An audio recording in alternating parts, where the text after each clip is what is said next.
Hello everyone, welcome back to my YouTube channel Sahiba medical education. तो basically आज का हमारा टॉपिक है, हम स्पेसिफिक एक सब्जेक्ट के बारे में बात कर रहे हैं जो कि हमारा एक सब्जेक्ट है वायरोलॉजी। हमारी माइक्रोबायोलॉजी होती है। माइक्रोबायोलॉजी की कई सारी ब्रांचेस होती है, ठीक है, जैसे कि बैक्टीरियोलॉजी, वायरोलॉजी, पैरासाइटोलॉजी, ठीक है। तो उनमें से ही हम एक पढ़ने वाले हैं वायरोलॉजी। वायरोलॉजी क्या होता है? जनरली इस वायरोलॉजी के अंतर्गत हम वायरस की स्टडी करते हैं। जैसे कि कोरोना वायरस आया था, उसके बाद सभी इन वायरसेस को जानते हैं। अब छोटे से बड़े सभी वायरस के बारे में हम देखेंगे। जनरली वायरस की प्रॉपर्टीज़ और उसका इंट्रो देखने वाले थे। ये सारे टॉपिक जितने भी होते हैं वो सारे वायरस के हम डे बाय डे क्लियर करते चलेंगे, ठीक है। अब हम देखते हैं, सबसे पहले हमारा आता है इंट्रोडक्शन। देखते हैं हम किसका? वायरोलॉजी का, ठीक है। तो introduction and general properties of virus. Virus का इंट्रोडक्शन और उसकी जनरल प्रॉपर्टी। बेसिकली हमारे वायरस क्या होता है, उसकी जनरल प्रॉपर्टीज़ क्या होते हैं। जनरली हम देखते हैं study of virus. Study of virus मतलब कि वायरोलॉजी। माइक्रोबायोलॉजी की एक ऐसी ब्रांच होती है जिसमें हम वायरस की स्टडी करते हैं, उसको हम वायरोलॉजी कहते हैं, ठीक है।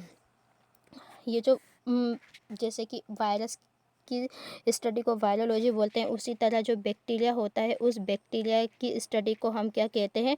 बैक्टीरियोलॉजी कहते हैं, ठीक है। बैक्टीरिया की स्टडी को बैक्टीरियोलॉजी कहा जाता है। वायरस जो होता है वो कैसे होते हैं? बहुत स्मॉलेस्ट माइक्रो ऑर्गेनिज्म होते हैं जो कैसे प्रेजेंट होते हैं? एनएम में प्रेजेंट होते हैं, ठीक है। तो वायरस हमें से कैसे एनएम में हमें देखने को मिलते हैं, नैनोमीटर में प्रेजेंट होते हैं।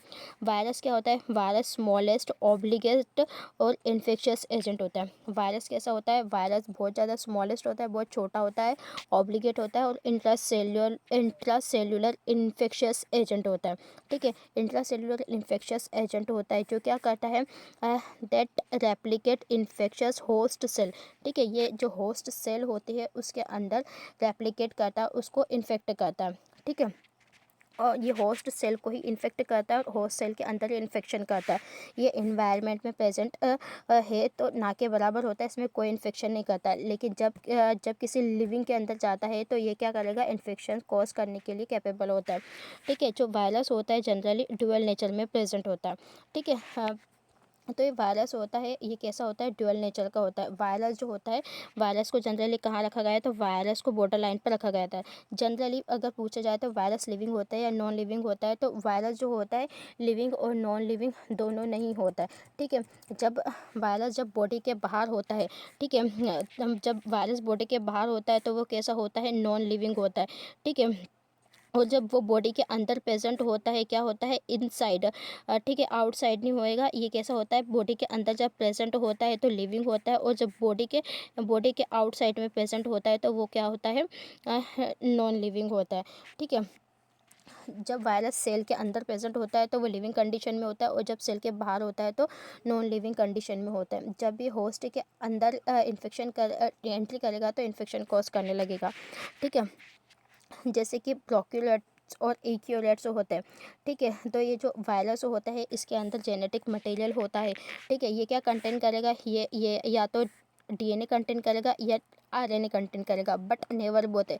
इसके अंदर या तो डीएनए होगा या आरएनए होगा, इसके अंदर दोनों प्रेजेंट देखने को हमें नहीं मिलते, ठीक है। कभी भी एक वायरस के अंदर डीएनए और आरएनए जो होते हैं वो दोनों एक साथ हमें देखने को नहीं मिलते, ठीक है।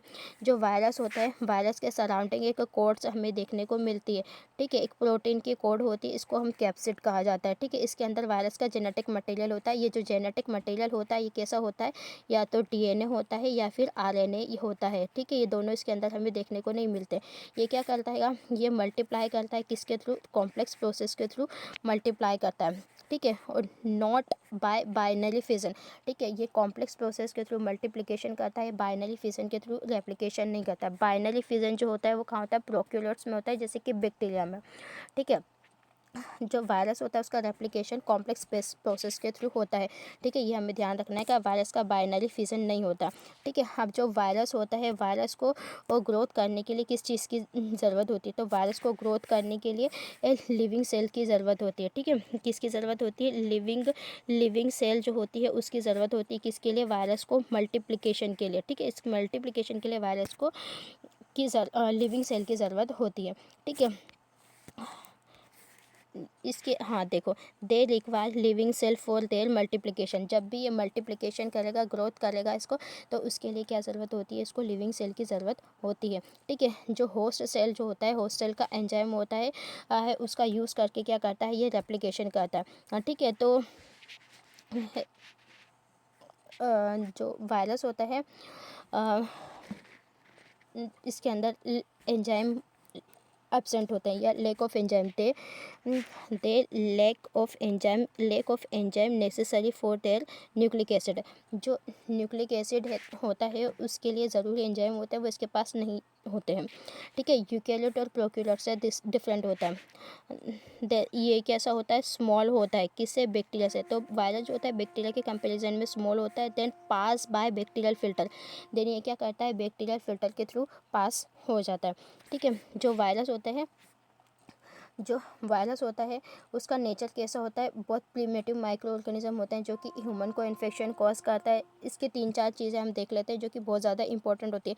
वायरस जो होते हैं वो कैसे होते हैं, तो वायरस एंडेमिक हो सकता है, वायरस एपिडेमिक हो सकता है, वायरस पेंडेमिक हो सकता है, वायरस जो होता है वो स्पोरेडिक भी हो सकती स्पोरेडिक भी हो सकते हैं। अब इनके मीनिंग से क्या होते हैं हम वो देखते हैं।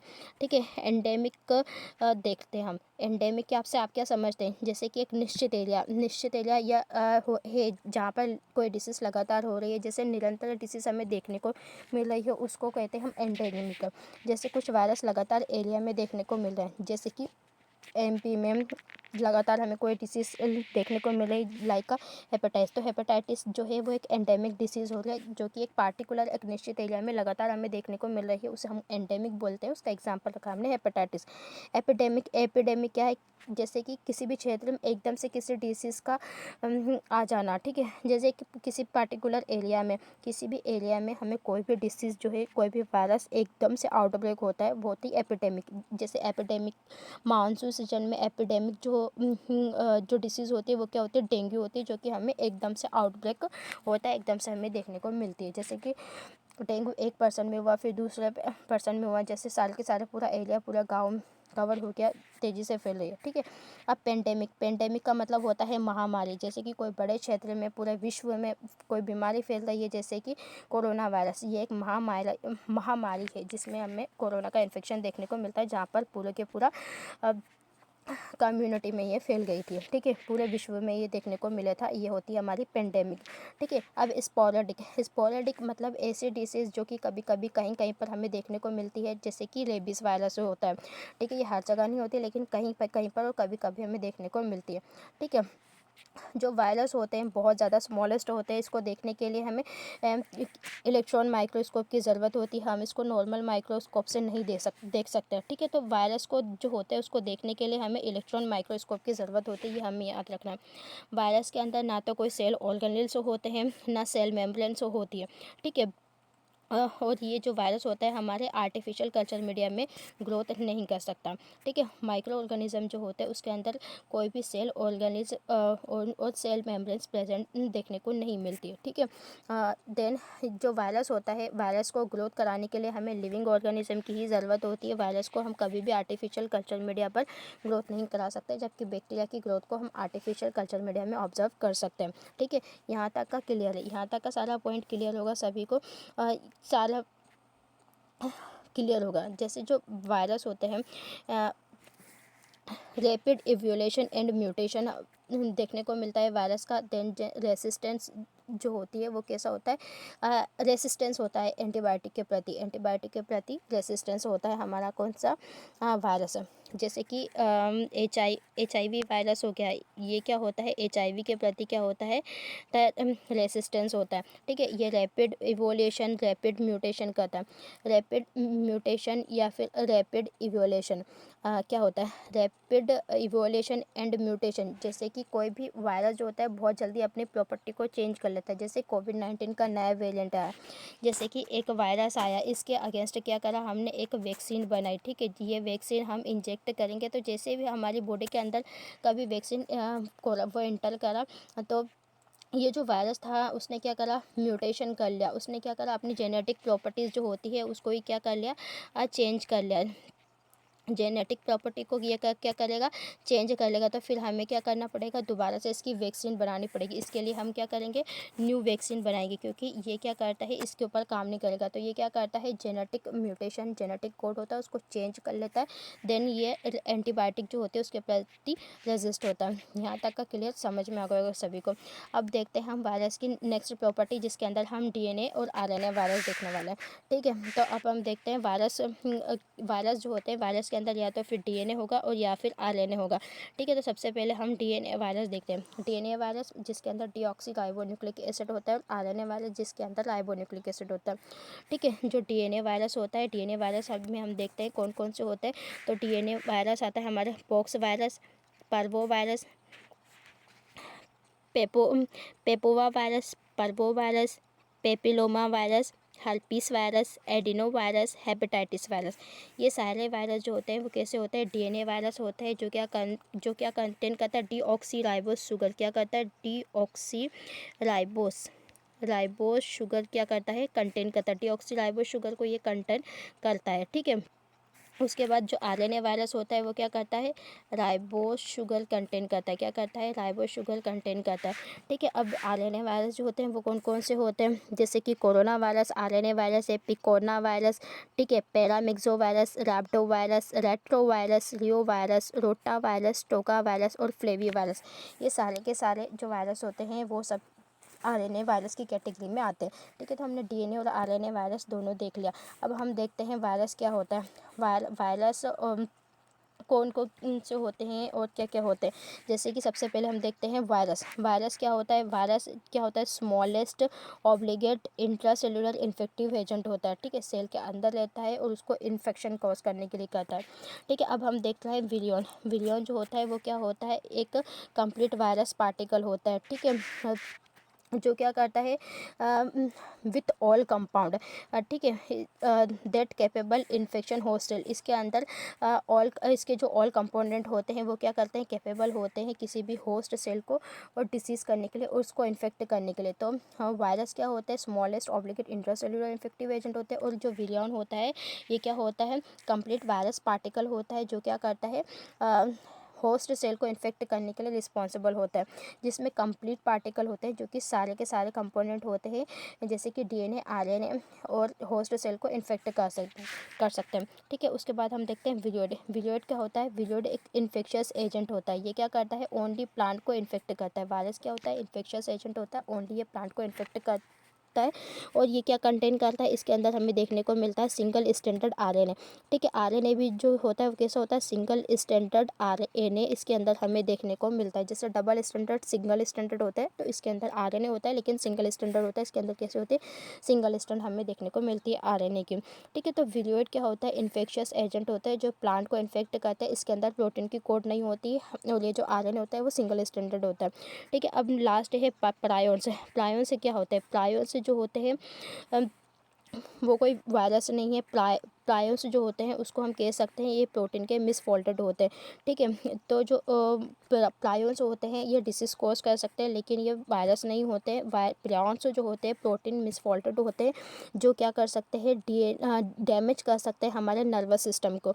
जो नर्वस सिस्टम होता है उसको डैमेज करने के लिए कैपेबल होते हैं। प्रायोन्स मिसफोल्डेड प्रोटीन होता है। ठीक है, इसके अंदर हमें डिसीज़ भी हमें देखने को मिलती है, जैसे कि एग्जांपल देख लेते हैं हम इसका। अल्जाइमर डिसीज़ होती है और पार्किंसंस डिसीज़ जो होती है वो देखने को मिलती है।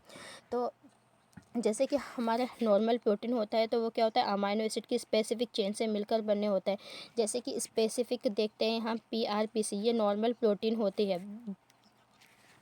ठीक है, तो इसमें एबनॉर्मल प्रोटीन बनेगा तो कैसे बनेगा, PRPSC, तो ये एबनॉर्मल प्रोटीन हो गया। ठीक है, तो इसके अंदर ऐसा बन जाएगा तो हमें एबनॉर्मलिटीज़ देखने को मिलेगी, जैसे कि अल्जाइमर डिसीज़, पार्किंसन डिसीज़ होती है, जिसके अंदर हमारे जो नर्व्स होती है वो डैमेज हो जाती है। ठीक है, तो अमाइनो एसिड जो होते हैं वो चेंज हो जाते हैं, उसे हम एबनॉर्मल बोलते हैं, जैसे प्रायोन्स होते हैं। ठीक है,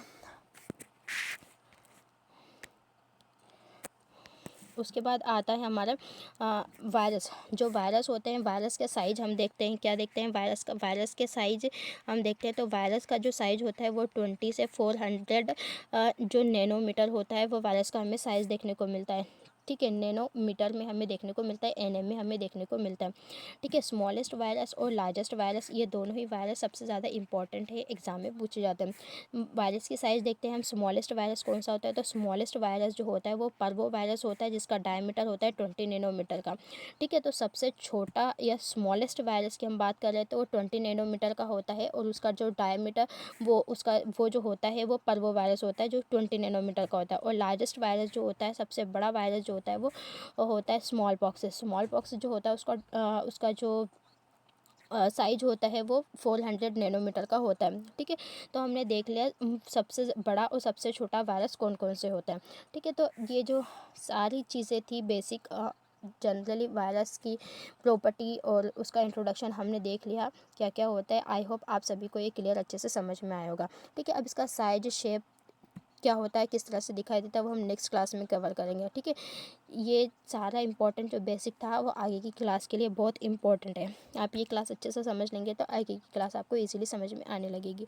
ठीक है, फिर मिलते हैं हम नए वीडियो में नए टॉपिक के साथ। तब तक के लिए आप अपनी क्लास अच्छे से कवर कीजिए। ठीक है, डेन चैनल को सपोर्ट कीजिए। Thank you so much.